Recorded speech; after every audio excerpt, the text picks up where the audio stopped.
Good morning.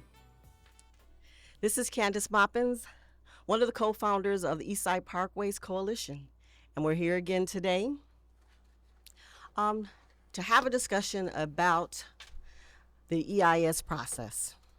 So I have joining me today co-founder Brad Wells and India Walton and Betty Jean Grant.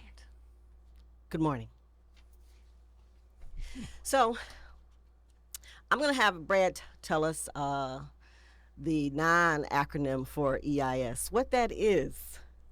Because I'm definitely someone who's like, oh, just say it long form. Because the acronyms kill me. Break it down for lay people, Brad. Yes, please. Environmental impact statement.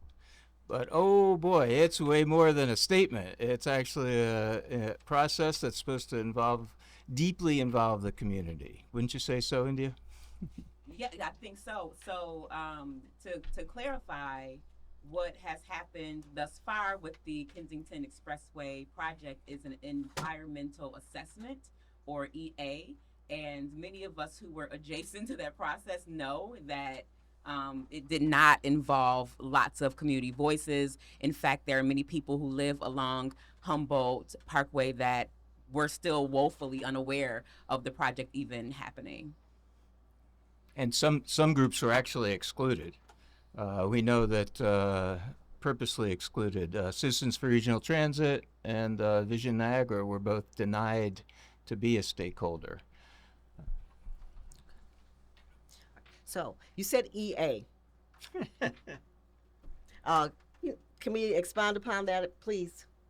What is an EA? And what's the difference between an EA and an EIS? Well, I'm going to kick it over to Brad for this, but from my understanding, as a layperson who sort of pays attention to these things, right? An environmental assessment, or an EA, is the lowest threshold, right? Like, that's the lowest standard to be able to proceed with the project. But we know that Governor Hochul signed the CLCPA, the Climate Leadership and Protection Act, into law, and that means that any project of this magnitude, someone said it, I think the judge said, you can't even build a Tim Hortons these days without an environmental impact statement. So an environmental impact statement goes the extra mile. It takes into account noise, pollution, health implications, and all of the things that are going to happen as a result of the project, whatever it is, being done. But in this case, particularly the Kensington Expressway. And I'll let you correct whatever I said that was not right. Professional architect who knows all of the wonky terms. Yes. Well, I don't know about that, but as a bottom line, the EA, the shortcut EA, allowed for DOT to only present as viable options one build alternative and one no build alternative. Whereas in the EIS, there's going to be a requirement to take a deeper dive into more healthy alternatives, such as fully restoring the parkway. The deeper dive, that's a legal term that the judge used quite a few times. We love a deep dive. So what you're saying is that we have an opportunity to reimagine what is possible. So the options that have been presented are not the only options, which, by the way, the restoration, and I had gone to some of the stakeholders meetings that I wasn't invited to, much to the chagrin of many people. But I saw renderings for other options. There were about 10 different options that were initially presented before those stakeholder meetings went public. And for us, we had one meeting at the Science Museum. And we know that just down the road in Syracuse, they had how many, Brad? They had 89 community meetings in the pre-scoping and scoping process. This is according to my daughter's thesis at college. Whereas 89 in Syracuse, there was only one here. So Syracuse had 89 times more inclusive outreach than Buffalo did. So how do we get to an inclusive outreach? Is that going to be a part of, or should that be a part of the EIS? It's intrinsic. I mean, This is a fresh start, actually. There's some rumblings in the community that, we already got the project, now we need CEIS. That's just not true. This is a completely fresh start. DOT has to start with, they have to provide a public involvement plan, a PIP, and so we'll be looking forward to seeing that. And that would outline how they intend to go about the community involvement. And this is and I want the listeners to grab a pen and paper and begin to write down these acronyms so that when we are in rooms with folks who are using them, we are able to keep up with the language that's being used. But this is a once in a generation opportunity to finally in Buffalo do something right, right? And one of the things that I wanted to stress the last time I was on the radio was that we always talk about how we're like 10 to 15 years behind everywhere else in the country. And I had meeting minutes from the first meetings with DOT that were talking about this project. And it was 15 years ago that they decided that this tunnel option, this capping of the 33 was the only viable option. They said that 15 years ago. So knowing what we know now, technology has advanced, our thinking about racial justice and environmental justice have advanced. Why don't we have an ear to understand and listen to something that's bigger, something that is actually like what our community deserves? So, I want to invite people to be a part of this process and know that this is a chance of an opportunity, and like your voice really does matter. So give us a call with your thoughts, your opinions, your questions at 837-1112. Great. I just want to talk about stakeholders. Anyone, everyone is a stakeholder. It's not a block club, just a block club. It's not just someone who lives along the 33. We are all impacted. We've all been impacted by this current project, the 33. And Judge, I'm going to say his name and hope I get it right, Kolyakovo. I practice all day. Sounds like and a fine I olive still oil. didn't get it right. Judge Kolyakovo.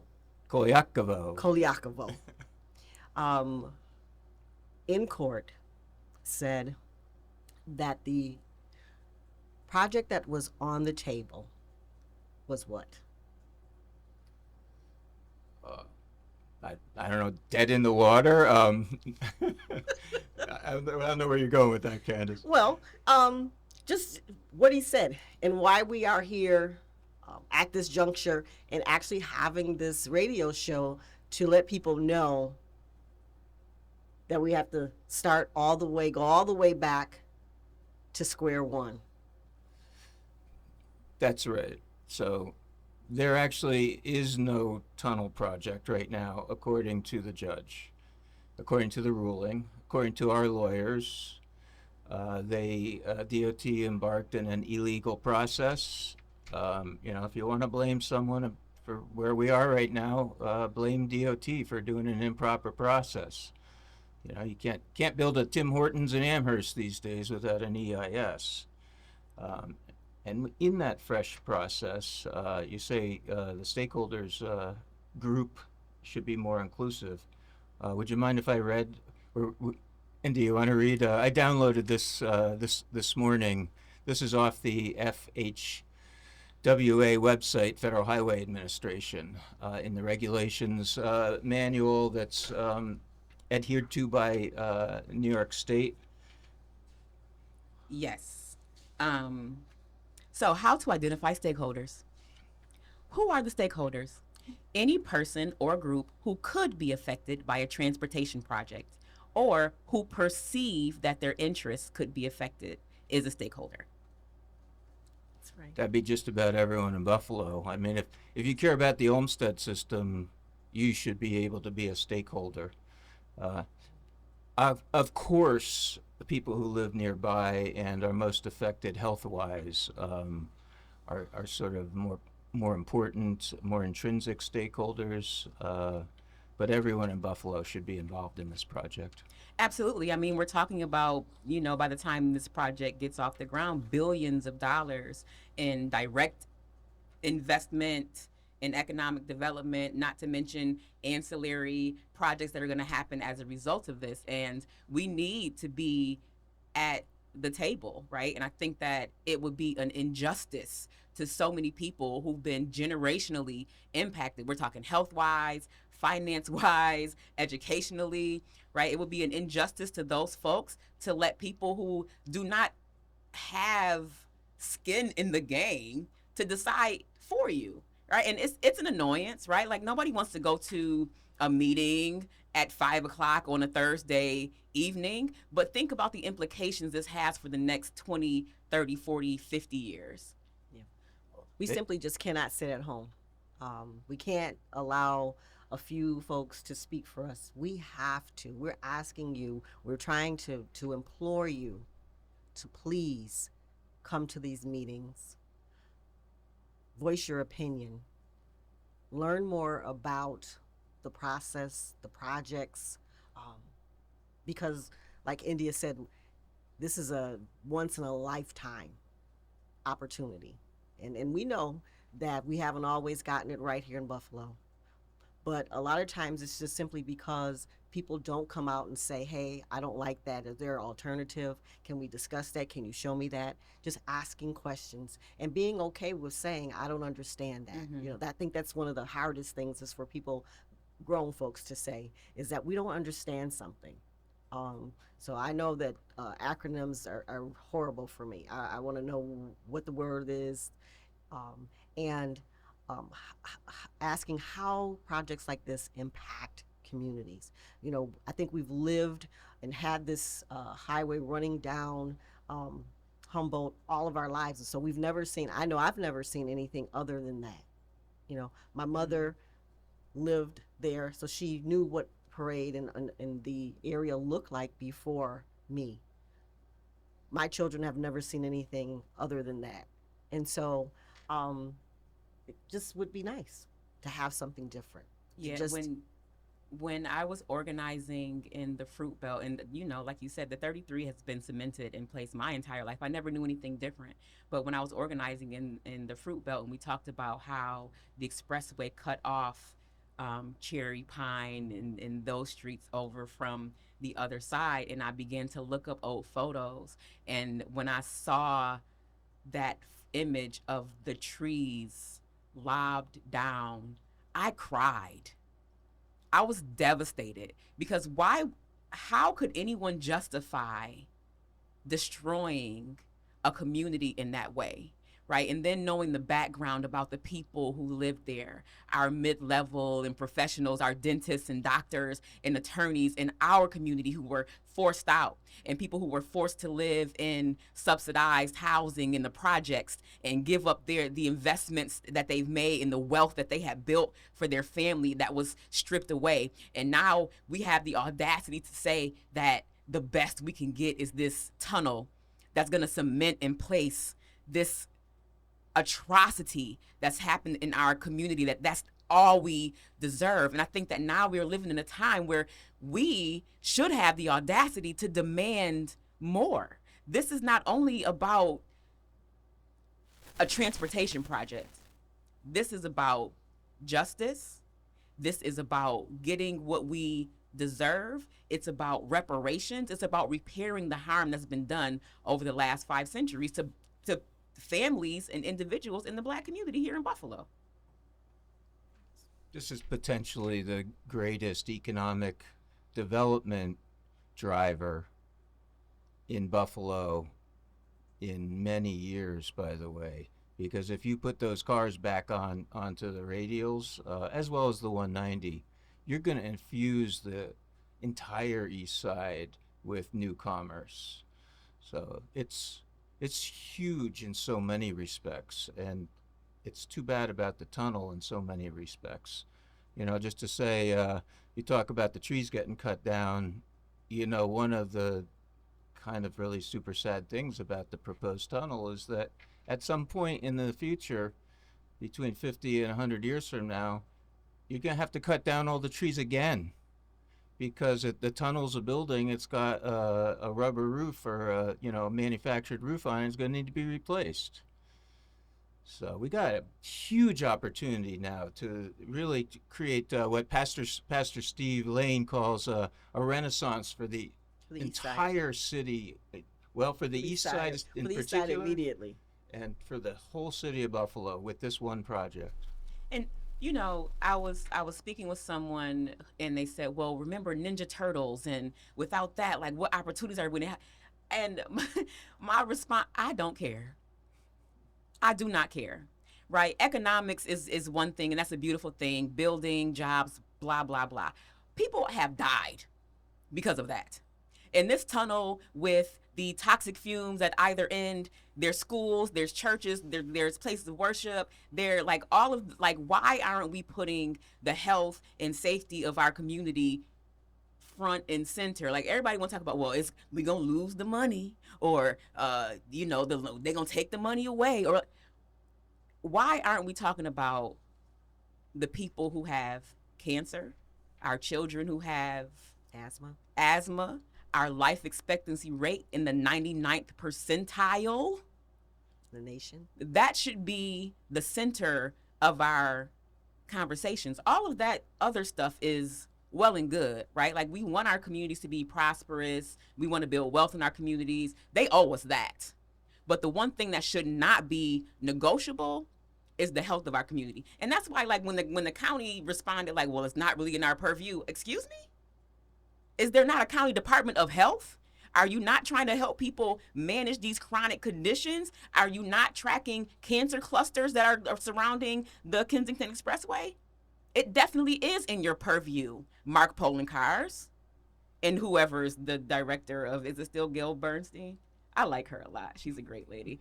But I mean, it's in your purview. It's in the city's purview. This is everyone's issue. It's the issue of the day, and we need to stop pretending as if it's not. And I appreciate the leadership thus far that got us to this point, so that somebody could say, hold on, you've done a lot, but can we take this one step further? Right? I honor the people who got us to this point. But now, like I said, it's today, it's 2025, and we need to look at legislation that's been passed concerning environmental justice and the environmental impacts. We know about social determinants of health now, where 15 years ago we were not speaking the same language. So let's take a second look and, expand who we believe to be stakeholders and experts. And what I want people who are listening to know is that you are an expert.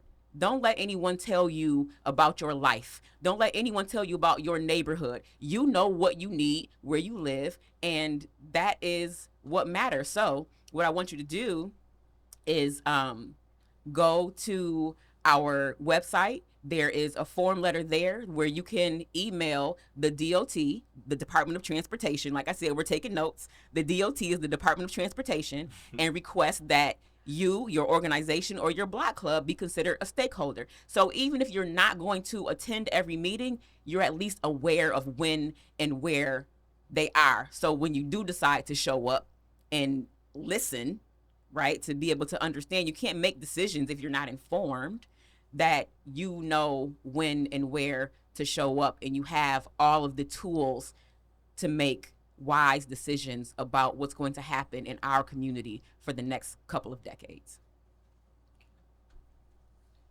So, Eastside Parkways Coalition, our platform is to prioritize the health of the community over maintaining vehicular capacity.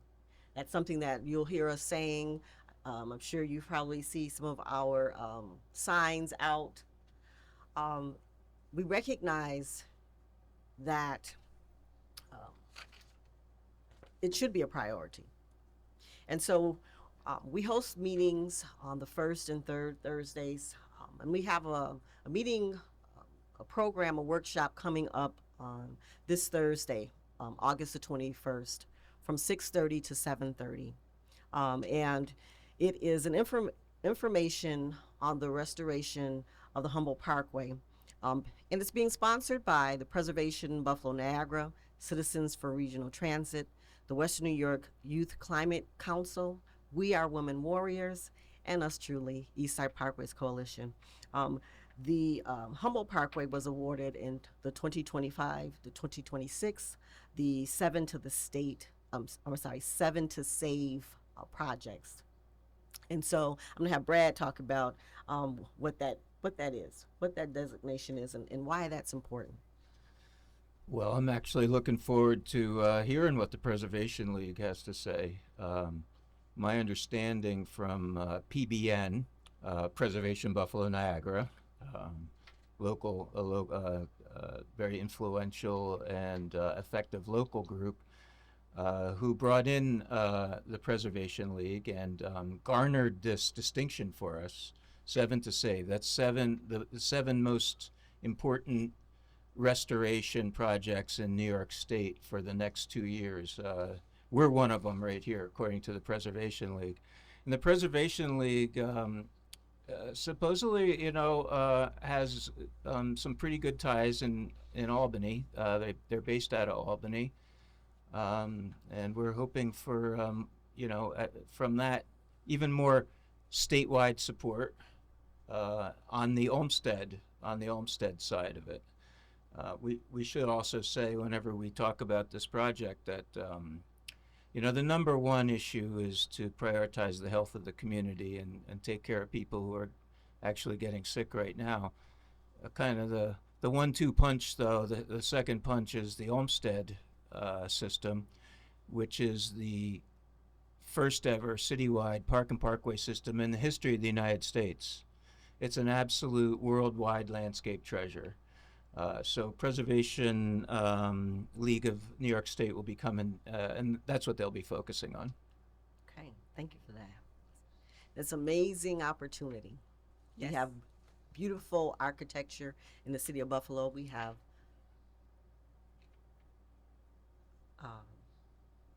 beautiful parks, beautiful places, and we just need to continue to fight this fight, and to keep people informed of what's going on, but also asking you to please come along. We want you to be informed. We want you to come and find out about projects like this, because this is one, but there's always going to be something going on. And a lot of times it affects people in our community. Either we're left out, and sometimes we're sublimed because we don't know. The information is not being shared. We're not being informed about the meetings. And so we need to be at the table. As stakeholders, everyone, we need to be at the table. It's so important for us to be at the table. Serving Orchard Park, Lackawanna, Cheektowaga, Amherst, Buffalo. Celebrating 65 years of broadcasting. The legendary Mix 1080 AM. WUFO. Power 96.5 FM. All right, we're back.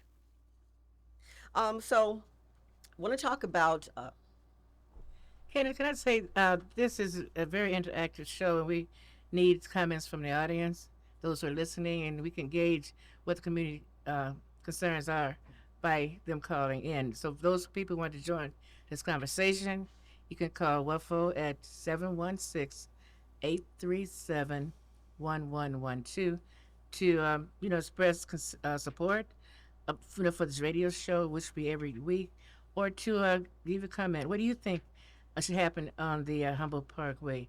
Are you in support of full restoration? Are you supporting other options? But this is a community-driven show, and we hope the community will get engaged and call in to become part of the show. Thank you. yes, your input, questions, comments are so sorely needed. We're asking you to give us a call.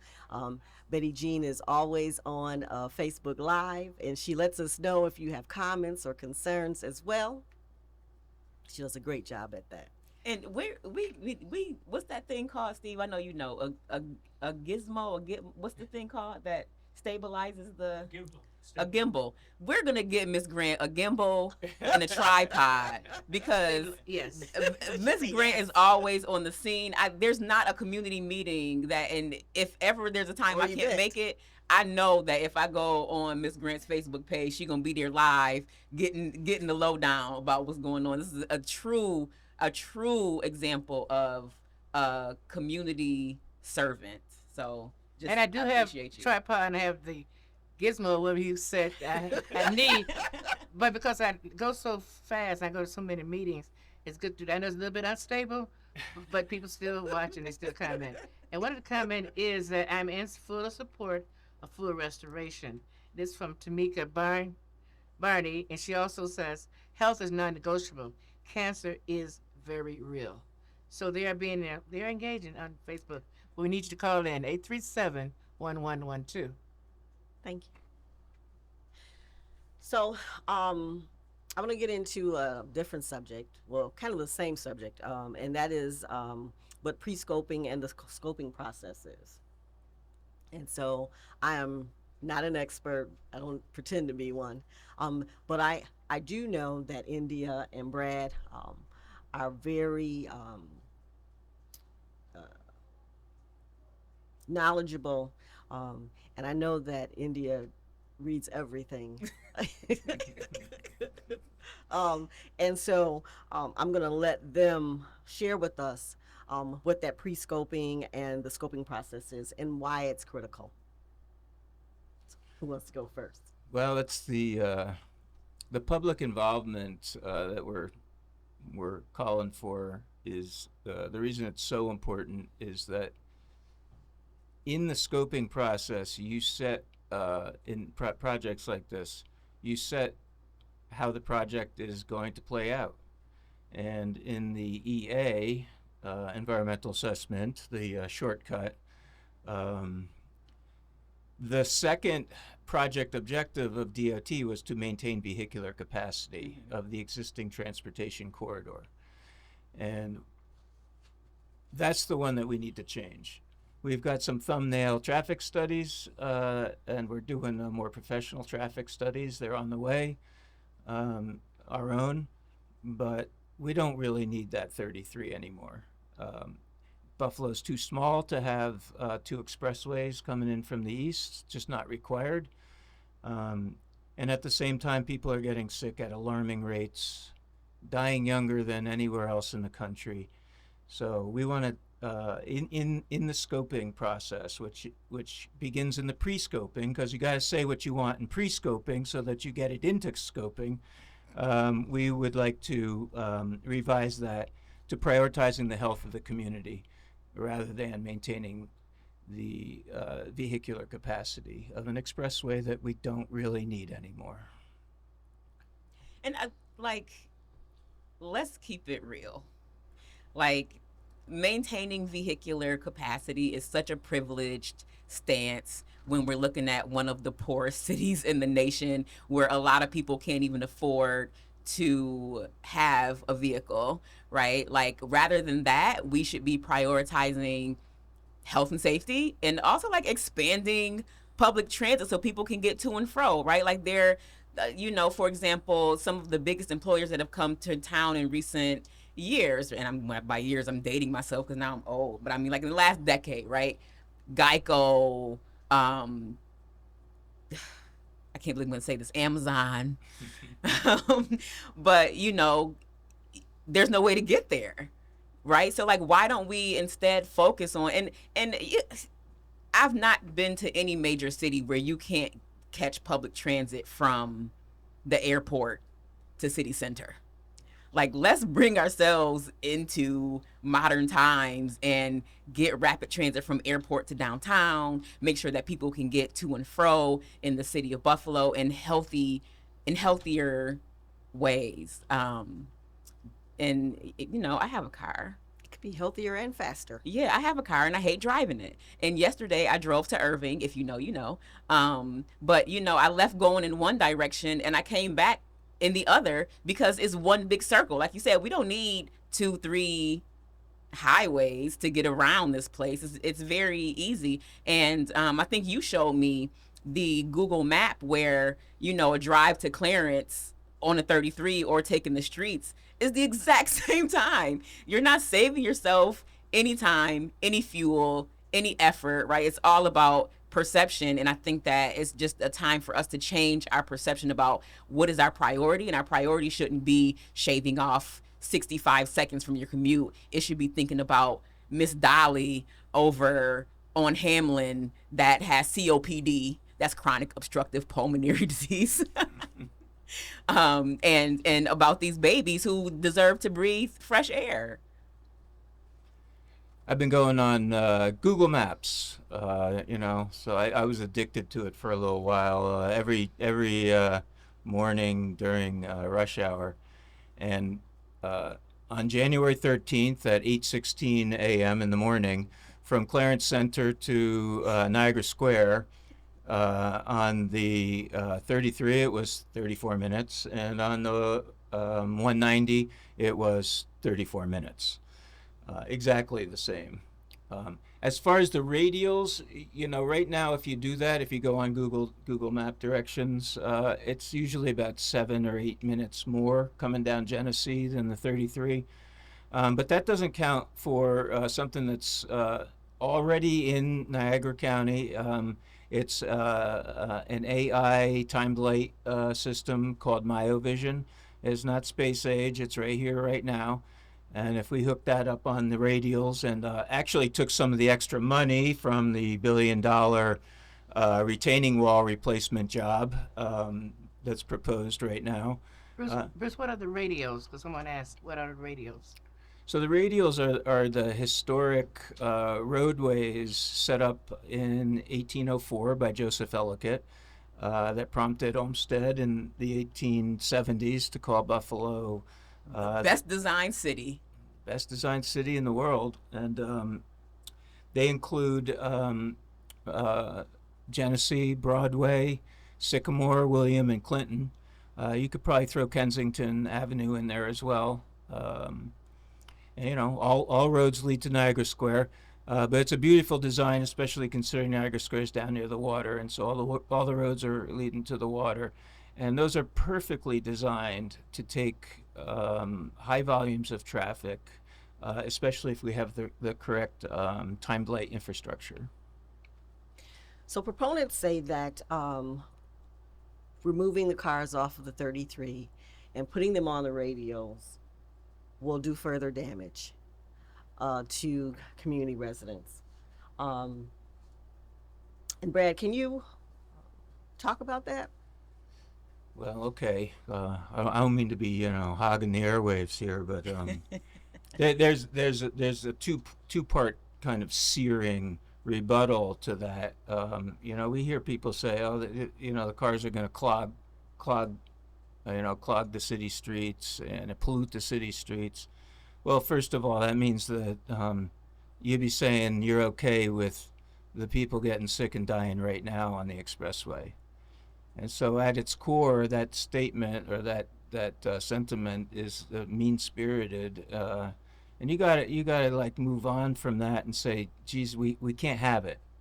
It's unacceptable that people are sick like this and dying like this along the expressway. So that's the first rebuttal. The second one is that if you put cars back on Broadway and Genesee and Sycamore, maybe they come back like Hurdle and Elmwood and Main Street in the Heights. So like, what are you going to do? Close down Elmwood because there's stop and go traffic? No, this is what we want in cities, and it could be worked out. We want mixed use commerce. It can be worked out for rush hour. That you might be able to get from the airport downtown on Broadway with like one stop or 30 miles an hour the whole way. It'd be smooth. Thank you for that. And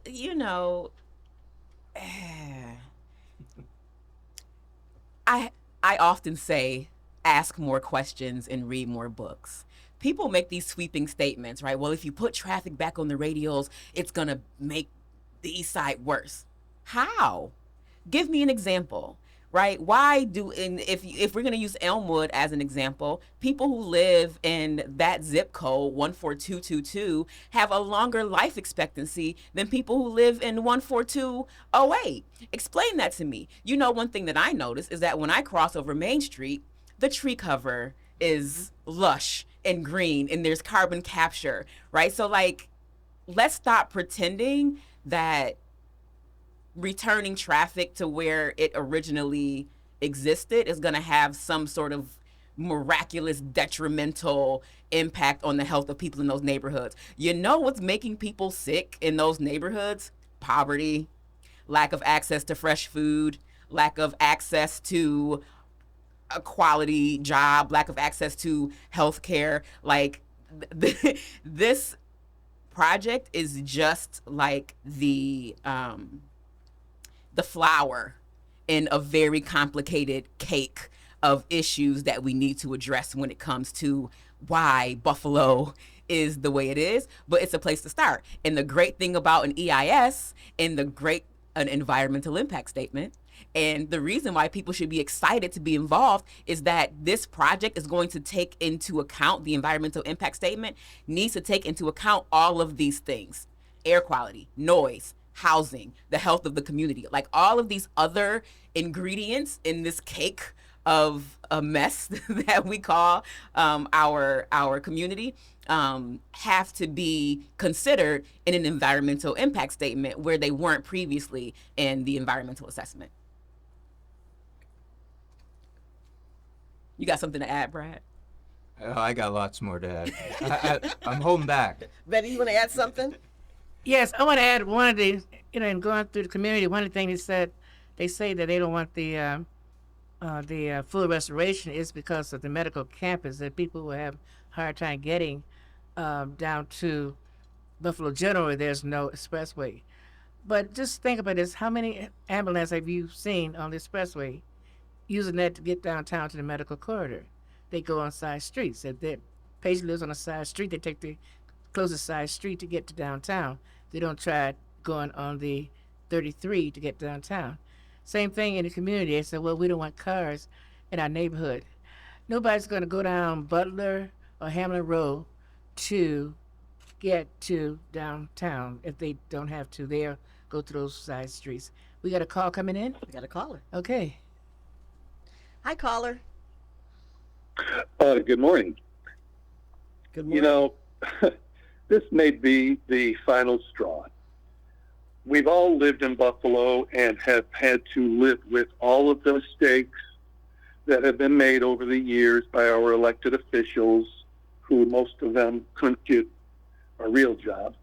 But anyway, I won't go there. But the Olmsted's parks and parkways are what made Buffalo Buffalo. We were the envy of the rest of the country when Olmsted came here and created this beauty. So how is it that we have elected officials who do not embrace Olmsted? You know, you cannot love Buffalo if you don't love Olmsted.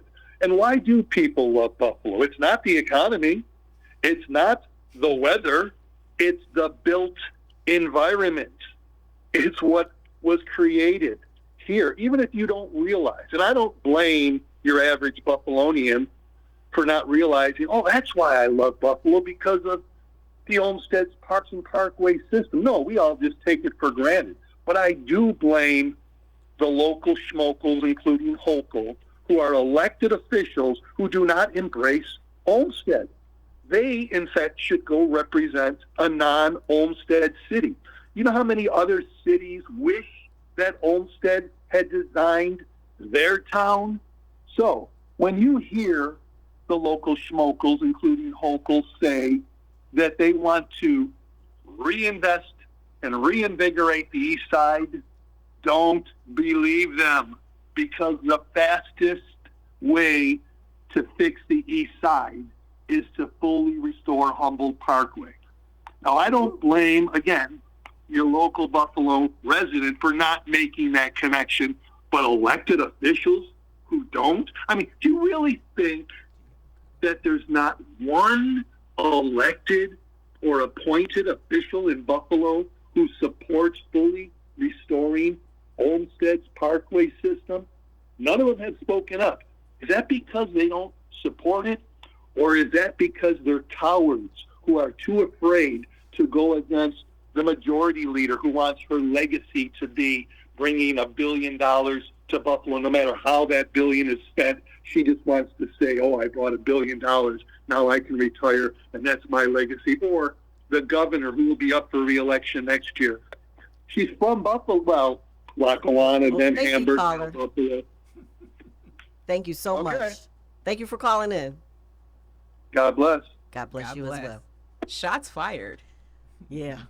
I mean, he made some good points, though, right? I mean, you know, there's something to be said about political expediency and sort of taking the easy route, and there's also, like I said a little earlier, there's a glaring concern that this is not on the at the center of the conversations of a lot of our elected officials. And you know, we live in bizarro world where we have people in office who believe that we work for them instead of the other way around. And it's a lot more about the politic of it than the practicality and the facts. And I am encouraged that the primary winner of the mayoral election is a pretty reasonable person and seems interested in the city of Buffalo taking on a more active role in this project.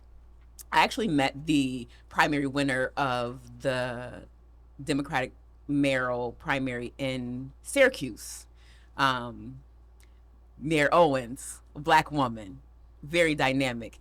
And she was talking about how excited she was about the I-81 project because in Syracuse, they're getting full highway removal. And she said, this is going to be the biggest investment in this city in a long time. And, you know, it's an opportunity to lift people out of poverty. And I think that is another way that we should be viewing this project. And, you know, talking about a practical standpoint, we're talking about $5 million a year in maintenance for the other proposal. And if you go down Humboldt Parkway right now, the city thoroughfares or whatever you call them, the city easements are always overgrown, uncut. You look at the sides of the 33, the walls are crumbling. It doesn't feel safe to walk over the pedestrian overpasses. We know it's past its life, and there's been zero investment. So how do you think they're going to maintain this tunnel that's 5 blocks long that you're going to be driving under with 5 feet of snow on top of it? And pay $5 million to maintain it. And where is it coming from? They don't have $5 million to keep our pools open. They can't fix the sidewalks and fill the potholes. But you're going to somehow miraculously maintain this sham of a cover over the 33 that doesn't even address the majority of the issue. It leaves out the fruit belt. I live, you can't get to my house unless you turn down Humboldt Parkway. But I'm not included in the project area. In the scope. It's leaving a lot of people out. But you know what includes a lot of people? Restoration. Yes. All the way from MLK to Delaware Park. Right now, with this $1 billion on the table. You know, the caller brought up quite a few good points. One thing is that the project is so nuanced and so layered that it's hard to you know, you can't just say one sentence and then that's the answer to it. You know, in fact, elected officials right now, they've been working, you know, Crystal Peoples-Stokes been working on this for 15 years, and that's tremendously admirable. Like India said, got us to this point, you know, put up with DOT for 15 years and garnered this the budget that's on the table. But, you know, DOT misled the public in saying that they could have an EA instead of an EIS. And that's clear. DOT is part of the same entity that took the park from the people in the first place in the 1950s and 60s. Thanks, Robert Moses. So right now, what DOT is kind of hinting at is that there's going to be a phase 2, and we hear some you know talk about, oh, we're waiting for phase 2. But we should be clear that there can be no phase two that fully connects MLK to Delaware Park with a Bidwell-like parkway because Scajaquada Creek is in the way. So once you build the tunnel, you can't go any farther north than that. So what it does is cements in place the expressway is going to be there, and cements in place you can never get a full restoration. So let's stop right there. Because I don't think people know where the Scajaquada Creek is, where it's buried. And that's why a particular area in Maston is called Cold Springs, because there's water running underneath. So, Indy, do you want to do that? I don't have a map. Okay. Well, I know who's got a map in their head. Bradley has a map.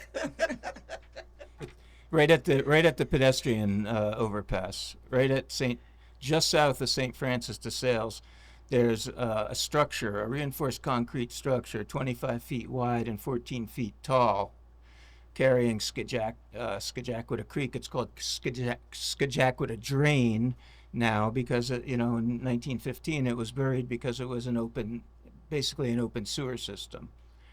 There's also another pipe underneath there, the connector that we found out from Buffalo Sewer Authority. I believe it's an 8-foot diameter pipe that's even a little deeper.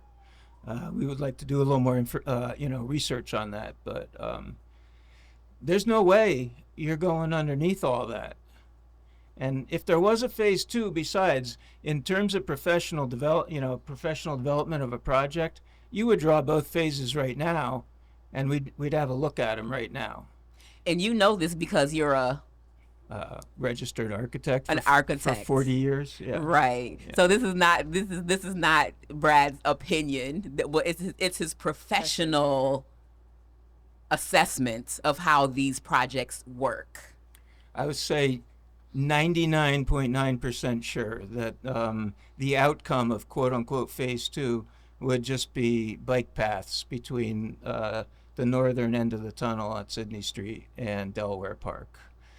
Otherwise, it'd be drawn already, and we'd be looking at it, and then they'd split up, do the appropriate split up between the two phases.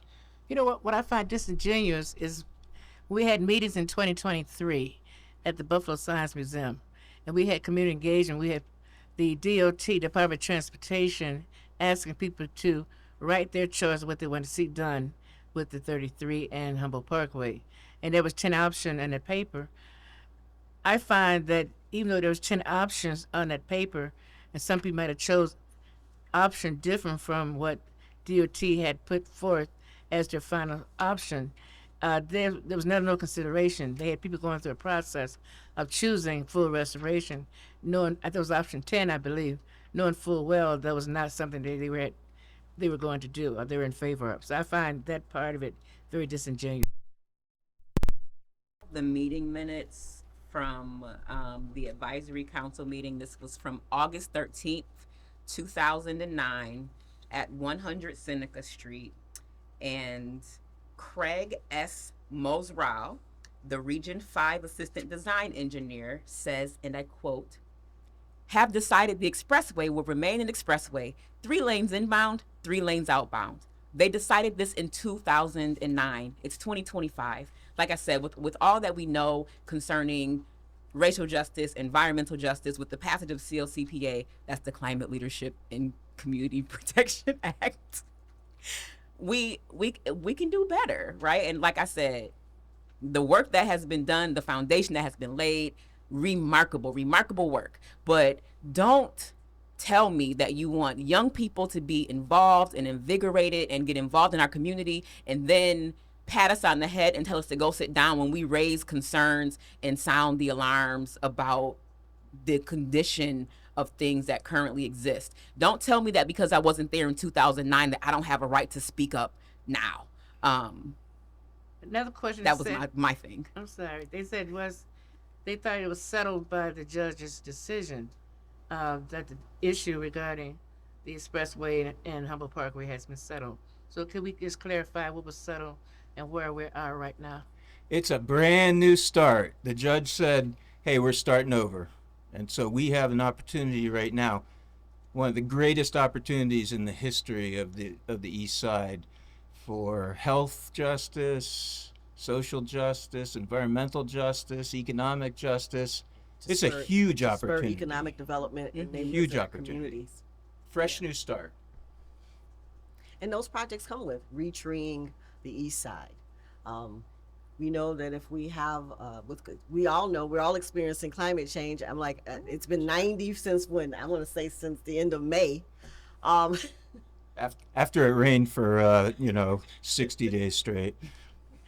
That we definitely recognize that we on the east side don't have enough trees. We don't have enough covering.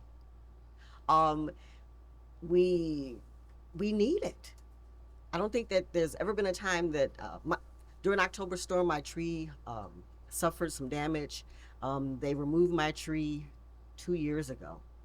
I went and touched my curtains and my hand went straight to the window.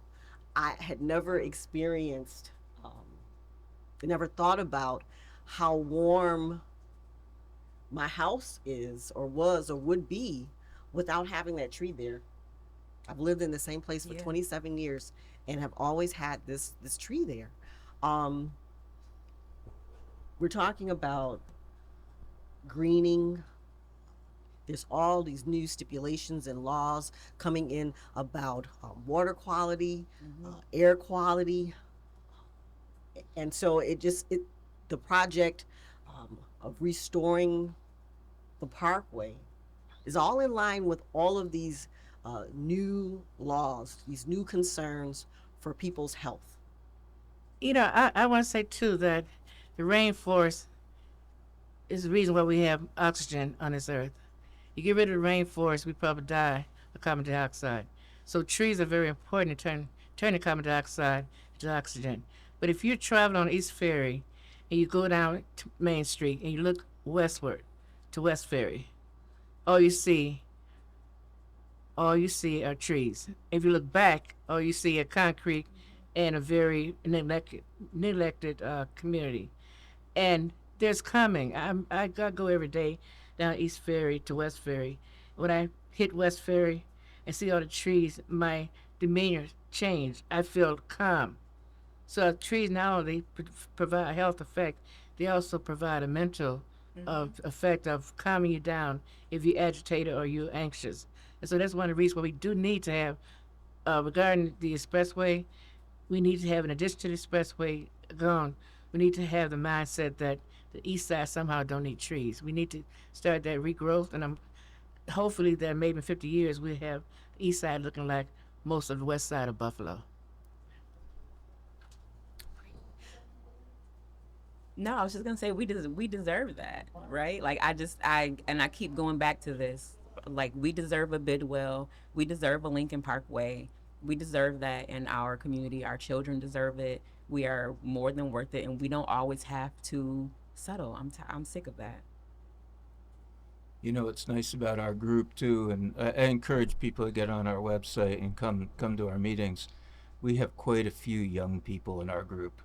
Last Thursday we had 33 people at the meeting, and I bet a third of them were under 35. Under 30. And one of the things that they talk about a lot is once we get done restoring Humboldt Parkway, we're going to talk about an effort out of Eastside Parkways Coalition in conjunction with a lot of other groups that have already been doing this to retree the east side.